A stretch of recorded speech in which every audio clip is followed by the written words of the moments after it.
മഞ്ചേരി ഉപജില്ലാതല പ്രവേശനോത്സവം 2026 മുള്ളമ്പാറ ALP സ്കൂളിൽ വർണ്ണാഭമായ പരിപാടികളോടെ സംഘടിപ്പിച്ചു.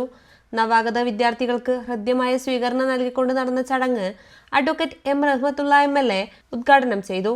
ചടങ്ങിൽ മഞ്ചേരി നഗരസഭാ ചെയർമാൻ വലാഞ്ചിറ അബ്ദുൾ മജീദ്, വിദ്യാഭ്യാസ standing committee chairperson Shaniba Faisal, ward councillor Abdurahiman എന്നിവർ മുഖ്യാതിഥികളായി പങ്കെടുത്തു.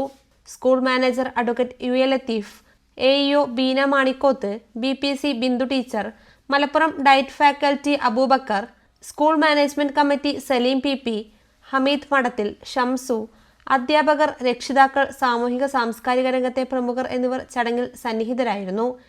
ഹെഡ് മിസ്ട്രസ് നസീറ ടീച്ചർ സ്വാഗതം ആശംസിച്ചു. PTA president Shihabuddin TM, staff secretary Shabeer master, vice president Riyas V, Ranjith master, Najeeba teacher, Salahuddin master എന്നിവർ പരിപാടിക്ക് നേതൃത്വം നൽകി. വിദ്യാർത്ഥികളുടെ മനോഹരമായ കലാപരിപാടികൾ, ബാൻഡ് മേളങ്ങളുടെയും വാദ്യോപകരണങ്ങളുടെയും അകമ്പടി എന്നിവ പ്രവേശനോത്സവത്തിന് കൂടുതൽ മിഴിവേകി. പുതുതായി വിദ്യാലയത്തിലെത്തിയ കുഞ്ഞുങ്ങൾക്ക് പഠന ലോകത്തേക്കുള്ള സന്തോഷകരമായ തുടക്കമായി ചടങ്ങ് മാറി. വിദ്യാഭ്യാസത്തിന്റെ പ്രാധാന്യവും പൊതുവിദ്യാലയങ്ങളുടെ മികവും എടുത്തു പറഞ്ഞുകൊണ്ടായിരുന്നു ഉദ്ഘാടകന്റെയും അതിഥികളുടെയും സന്ദേശങ്ങൾ. നവാഗതരെ സ്നേഹത്തോടെയും ആഘോഷത്തെയും വരവേറ്റ മുള്ളമ്പാറ ALP സ്കൂളിലെ പ്രവേശനോത്സവം ശ്രദ്ധേയമായ ജനപങ്കാളിത്തത്തോടെയാണ് സമാപിച്ചത്. കുട്ടികളുടെ സ്വപ്നങ്ങൾക്ക് ചിറകേകുന്ന പൊതുവിദ്യാലയങ്ങളാണ് നാടിന്റെ യഥാർത്ഥ സമ്പത്ത് എന്ന സന്ദേശമാണ് പരിപാടി പങ്കുവച്ചത്. News bureau, Manjeri.